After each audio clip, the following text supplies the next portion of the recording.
allons tout joyeux au pays de la vie, au pays du bonheur, au royaume d'amour. Vous qui marchez encore sans Dieu dans la folie, oh dites, voulez-vous y venir dès ce jour? Voulez-vous y venir dès ce jour? Oh, voulez-vous venir à ce Dieu plein d'amour?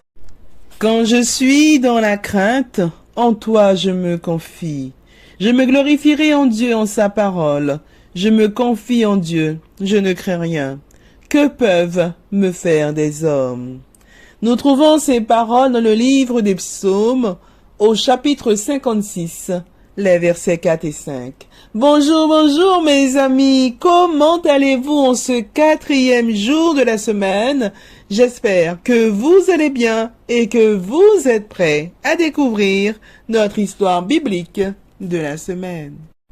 Nous n'avons pas besoin d'être parfaits pour que Dieu nous écoute et nous aide quand nous en avons besoin. Amen. Donnons-nous aujourd'hui au Seigneur. Confions-lui tous nos soucis et nous verrons comment il peut nous donner une grande paix malgré les problèmes. Amen. Prions le Seigneur. Tendre Père des cieux, nous te disons merci pour ton amour, pour ta miséricorde envers nous, pour le sacrifice de Jésus-Christ, notre Seigneur et Sauveur. Nous voilà réveillés, heureux d'être à tes pieds. Merci. Merci de nous avoir conservé le souffle de la vie. Merci, Père. Nous te demandons pardon pour nos fautes commises envers toi. Lave-nous, purifie-nous dans le sang de l'agneau et aide-nous chaque jour à refléter le caractère de Jésus-Christ et à avoir les sentiments qui étaient en lui. Père, les jours sont mauvais. Aide-nous, je t'en supplie, à te rester fidèle quoi qu'il advienne. Merci pour l'histoire biblique de ce matin. Christ est plus qu'à la porte. Puisses-tu nous préparer pour ce grand et glorieux retour. Nous te prions pour toutes les personnes qui passent par des moments difficiles. Puisses-tu dire un mot. Ô Père, je ne t'ai pas prié parce que je suis bonne et digne à tes yeux, mais je t'ai prié dans le précieux nom de Jésus-Christ, ton Fils, qui vit et qui demeure au siècle des siècles. Amen. Mes amis, notre histoire biblique de cette semaine a pour titre « Gédéon, juge en Israël ». Notre verset à mémoriser, nous le trouvons dans le livre des Juges, au chapitre 6, le verset 12, qui nous dit ceci. L'ange de l'Éternel lui apparut et lui dit, « L'Éternel est avec toi, vaillant héros. » Amen. Gloire à Dieu. Nous trouvons le récit biblique dans le livre des Juges, au chapitre 6, les versets 1 à 24, la version second 21. Mes amis, ouvrons nos Bibles et lisons cette belle histoire. Les Israélites firent ce qui déplaît à l'Éternel, et l'Éternel les livra entre les mains de Madian pendant 7 ans. La domination des Madianites fut puissante contre Israël. Pour leur échapper, les Israélites se retiraient dans les ravins des montagnes, dans les grottes et sur les rochers fortifiés. Quand Israël avait semé, les Madianites montaient avec Amalek et les nomades de l'Est et marchaient contre lui. Ils campaient en face de lui, détruisaient les produits du pays jusque vers Gaza et ne laissaient en Israël ni vivres, ni brebis, ni bœufs, ni ânes. En effet, ils montaient avec leurs troupeaux et leurs tentes, arrivant comme un essaim de sauterelles. Il était impossible de les compter, eux et leurs chameaux, et ils venaient dans le pays pour le dévaster. Israël fut plongé dans une grande misère à cause de Madian, et les Israélites crièrent à l'Éternel. Lorsque les Israélites crièrent à l'Éternel au sujet de Madian, l'Éternel leur envoya un prophète. Il leur dit, « Voici ce que dit l'Éternel, le Dieu d'Israël. Je vous ai fait sortir d'Égypte et quitter la maison d'esclavage. Je vous ai délivré de la domination des Égyptiens et de tout ce qui vous opprimait. Je les ai chassés devant vous et je vous ai donné leur pays. Je vous ai dit, je suis l'Éternel votre Dieu. Vous ne craindrez pas les dieux des Amoréens, même si vous habitez dans leur pays. Mais vous ne m'avez pas écouté. Puis l'ange de l'Éternel vint et il s'assit sous le térébinthe d'Opra, qui appartenait à Joas, membre de la famille d'Abiézer. Son fils Gédéon battait du blé au pressoir pour le mettre à l'abri des Madianites.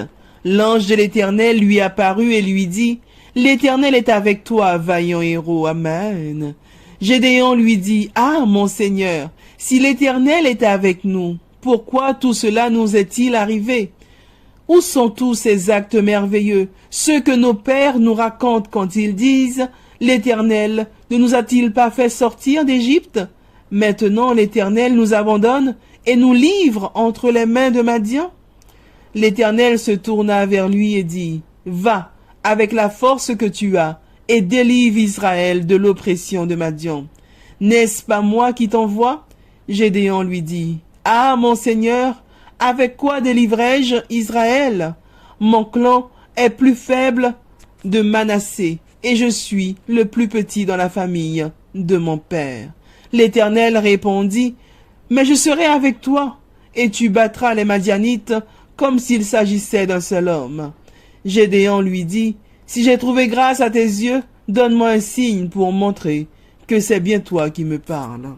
Ne t'éloigne pas d'ici jusqu'à ce que je revienne auprès de toi, que j'apporte mon offrande et que je la dépose devant toi. » Et l'Éternel dit, « Je resterai jusqu'à ce que tu reviennes. » Gédéon entra chez lui, prépara un chevreau et fit des pains sans levain avec 22 litres de farine. Il mit la viande dans un panier et le jus dans un pot. Les lui apporta sous le térébinthe et les présenta. L'ange de Dieu lui dit, « Prends la viande et les pains sans levain, pose-les sur ce rocher et verse le jus par-dessus. » C'est ce que fit Gédéon. L'ange de l'Éternel avança le bâton qu'il avait à la main et en toucha la viande et les pains sans levain. Alors un feu s'éleva du rocher, un feu qui brûla la viande et les pains sans levain. Puis l'ange de l'Éternel disparut de la vue de Gédéon. Comprenant que c'était l'ange de l'Éternel, Gédéon s'exclama, « Malheur à moi, Seigneur éternel, car j'ai vu l'ange de l'Éternel face à face. » Et l'Éternel lui dit, « Reste en paix, n'aie pas peur, tu ne mourras pas. » Gédéon construisit là un autel à l'Éternel, et il l'appela l'Éternel paix. Il existe aujourd'hui encore à Opra, qui appartenait à la famille d'Abiézer. Amen. La morale de l'histoire est la suivante, mes amis. Imaginons que nous sommes de braves guerriers à qui le Seigneur lance un appel. Nous sommes de braves guerriers, mais nous nous cachons de l'ennemi pour battre du blé au pressoir. Il doit y avoir erreur, ou alors c'est vraiment un jeu. L'homme courageux qui mena au combat les fameux 300 hommes fut d'abord, suivant la Bible, un homme peureux, se cachant de l'ennemi. Un homme qui, dès que Dieu l'eut appelé, lui fournit une foule d'excuses pour se soustraire à sa tâche. Il n'avait rien d'un héros. Peut-être est-ce aussi notre cas aujourd'hui. Mais si nous lui en donnons le temps, Dieu nous transformera. Amen. De plus, dans le cas de Gédéon, il ne faut pas confondre prudence et lâcheté. Sa première mission ne fut d'ailleurs pas d'affronter la puissante armée des Madianites avec 300 corps et autant de cruches. Sa première tâche fut en fait menée à l'interne, c'est-à-dire qu'il lui fallait simplement détruire un autel érigé en l'honneur de Baal. La plupart du temps, mes amis, Dieu nous demandera pas de faire face à une armée composée de centaines d'hommes si nous ne lui avons pas d'abord obéi en détruisant les autels se trouvant dans notre maison. Gédéon agit avec sa prudence naturelle et c'est de nuit qu'il détruisit l'autel. Il ne s'est pas retenu de faire la volonté de Dieu, et ce, en dépit des conséquences désastreuses qu'il risquait de subir. Notre histoire biblique de cette semaine avait pour titre « Gédéon, juge en Israël ». Notre verset à mémoriser, nous le trouvons dans le livre des Juges au chapitre 6, le verset 12, qui nous dit ceci « L'ange de l'Éternel lui apparut et lui dit « L'Éternel est avec toi, vaillant héros. » Amen. Oui, mes amis, Dieu ne nous appelle vraisemblablement pas à affronter aujourd'hui une immense armée, alors que nous ne serions accompagnés que de 300 hommes mal équipés. Il est plus probable qu'il nous appelle à détruire les petits autels de notre vie. Et de quels autels parlons-nous? De tous ces autels qui ne reflètent pas Jésus-Christ dans notre vie. Certains sont si petits qu'ils ne se voient pas, mais nous savons qu'ils sont là. Dieu nous demande de les arracher, mes amis. Amen. Arrachons-les au nom de Jésus-Christ. Souvenons-nous cependant que la tâche ne consiste pas simplement à détruire les autels inappropriés. L'ordre est aussi d'ériger un nouvel autel consacré au seul Dieu véritable. Amen, amen. Gloire à Dieu. Il est primordial de débarrasser notre cœur de toutes les erreurs qui s'y sont glissées et de leur substituer le bien. Amen. Acquittons-nous des tâches modestes et Dieu nous en confiera de plus grandes. Gloire à Dieu. Amen. C'est sur ces paroles que je vous souhaite une excellente journée dans le Seigneur. Que Dieu vous bénisse. Et je vous dis à vendredi, Dieu voulant, pour notre récit historique de la semaine.